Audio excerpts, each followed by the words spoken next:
In this video, I'm going to replace the broken spring on this E. Howard tower clock. It's at the Horological Society of New York, and quite a historic clock, and you can see some history there.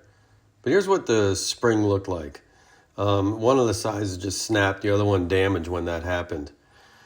And what I did is I 3D printed a fixture, because the trick here is you want those two springs to be the exact length. And that, I think, is tricky when you're replacing these. In the last video, I show how to cut the spring and all that. But here I thought it was a nice little hint of 3D printing has become really useful for me to fixture and really help in some of these type of repairs.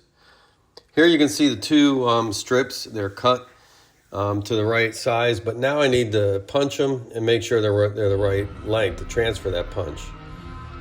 So here I'm using dowels to make sure that I get the right size. You can see that's around a 078, and I custom made a punch and another punch to transfer onto those new springs. Now you notice it changed from dark blue to this like straw color. That's because I temper them at like 350 degrees for about 3 hours.